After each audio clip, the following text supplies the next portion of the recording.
A peace at any price deal in Ukraine would be a catastrophe for the U.S. and the free world.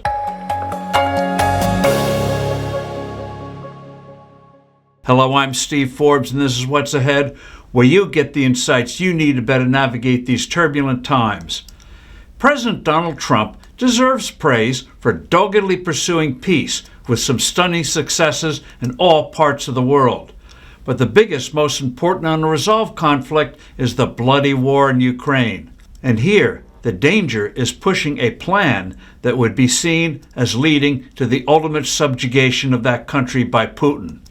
This would have horrific consequences, not only in Europe, but also in Asia and elsewhere. We should make no mistake. Our allies will see a flawed, forcefully imposed peace on Ukraine as prime evidence that the U.S. doesn't have the strategic vision to keep the world safe from the ugly imperial ambitions of our adversaries. They will sadly and anxiously conclude that the kind of steadfastness we showed during the 40-year Cold War no longer exists. They will draw conclusions that portend a less stable, less prosperous world. Beijing will be less inhibited in pursuing its ongoing efforts to establish de facto control of the South China Sea, a critical waterway for international commerce, and in instituting a modern version of the old tribute system where other states kowtowed to China. Countries would increasingly feel the necessity of bowing to Beijing's wishes, since they could no longer count on the U.S. as a reliable counterweight. The original Trump administration 28-point Ukraine peace plan read like it had been written by Putin himself. Ukraine would have to give up territory crucial to its defense, making it vulnerable to future attacks by Putin. The size of its armed forces would be capped. There'd be no stationing of foreign troops on its soil to deter future Kremlin assaults. Security guarantees without such forces wouldn't be worth the paper they're written on. After all, Russia promised in 1994 to respect Ukrainian independence in return for Kyiv giving up the nuclear weapons it had on its soil when the Soviet Union broke up. In 2015, the Kremlin agreed to a lasting ceasefire after it had seized Crimea. Both agreements have been obscenely violated.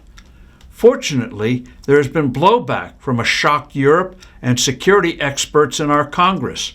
Britain, Germany, and France have drafted a 24-point proposal that calls for an immediate ceasefire before there'd be negotiations about Ukrainian territory. It would tighten up security guarantees by opening up the possibility of friendly foreign forces in Ukraine itself, and would use the $300 billion of frozen Russian assets in Europe to rebuild a country shattered by Putin's aggression.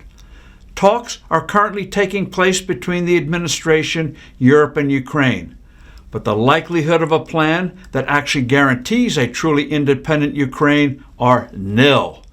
Putin believes he can realize his goal of subjugating Ukraine.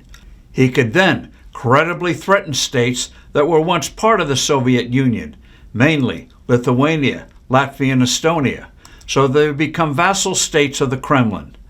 Putin would also pressure Poland and other Eastern and Central European states. Putin hopes to shatter NATO, the bulwark that won the Cold War and kept Europe peaceful until his 2022 invasion of his democratic neighbor.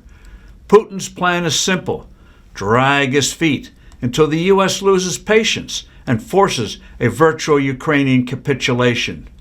Meantime, Putin's minions will push stories that Ukraine, beset by corruption scandals, will inevitably lose this war, thereby hoping gullible Americans will overlook the truth of the horrendous losses Russia is suffering to gain territory and the fact that if Kyiv were properly armed, it would push back the invaders. President Trump must not fall into the fateful trap of a phony peace plan. I'm Steve Forbes. Thanks for listening. Do send in your comments and suggestions, and I look forward to being with you soon again.